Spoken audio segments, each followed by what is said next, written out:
Bonjour à tous et bienvenue. Aujourd'hui, on va parler d'un sujet qu'on oublie souvent, mais qui est pourtant la base de notre bien-être. La santé de nos pieds. Franchement, ils nous portent toute notre vie, alors ils méritent bien qu'on leur accorde un peu d'attention, non? Et pour ça, on ne va pas se baser sur n'importe quoi. Les conseils qu'on va voir aujourd'hui viennent de Dorélis Santé et Soins de Pied, qui est une infirmière auxiliaire spécialisée. On a donc affaire à des recommandations professionnelles, fiables et sûres. Alors, comment ça va se passer? C'est simple, on a 3 grandes étapes. D'abord, on va voir les gestes de tous les jours, la base. Ensuite, comment faire pour éviter les galères les plus fréquentes. Et enfin, on parlera du soin professionnel, quand et pourquoi y avoir recours. Allez, on attaque tout de suite avec la première partie, les fameux soins quotidiens.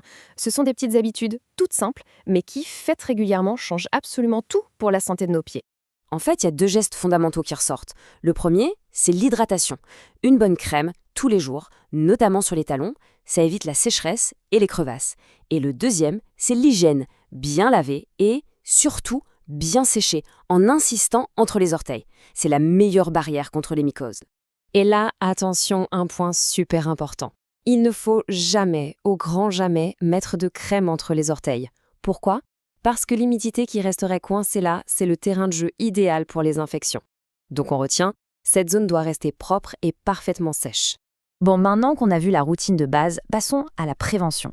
Parce qu'au-delà du soin quotidien, il y a des choix malins à faire pour s'éviter pas mal de douleurs et d'infections. Prenons la coupe des ongles par exemple. C'est un geste simple, mais il a une technique. La bonne pratique, c'est de couper droit, sans chercher à aller trop court. Et l'erreur à ne surtout pas faire, c'est d'arrondir les coins. C'est la cause numéro 1 des ongles incarnés, un truc bien douloureux qu'on peut facilement éviter. Le choix des chaussures est aussi absolument capital. Bien sûr, il faut la bonne pointure, mais il faut aussi vérifier qu'elles ne sont pas trop serrées, qu'elles ne compressent pas le pied. Et si possible, on privilégie des matières qui respirent, comme le cuir ou la toile, ça aide beaucoup. Et qui dit chaussures, dit chaussettes, évidemment. La règle d'or est toute simple, on en change tous les jours. C'est pas négociable. Ça limite la prolifération des bactéries. Et pour la matière, le coton ou d'autres tissus respirants, c'est vraiment l'idéal. Mais voilà, même en faisant très attention, un pépin peut arriver. Alors comment on sait qu'un problème est en train de s'installer? Quels sont les petits signaux d'alerte qui doivent nous mettre la puce à l'oreille? Voici les signes qui ne trompent pas.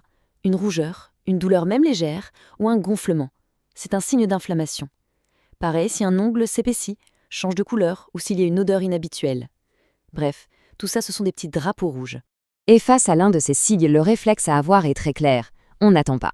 Consulter un professionnel rapidement, ça permet de savoir ce qu'il se passe et surtout d'éviter que le problème ne s'aggrave. Ce qui nous amène tout naturellement à notre dernière partie, l'importance du soin professionnel. Voyons un peu ensemble quand et pourquoi c'est une bonne idée de faire appel à un expert. Idéalement, la bonne fréquence pour un soin complet chez un professionnel, c'est toutes les 4 à 8 semaines. Ce rythme permet de faire un bon entretien préventif et surtout de repérer le moindre petit souci avant qu'il ne devienne un vrai problème. Et il faut bien insister sur ce point. Pour certaines personnes, ce n'est pas juste du confort, c'est une nécessité. Je pense notamment aux personnes diabétiques ou à celles qui ont les pieds très sensibles.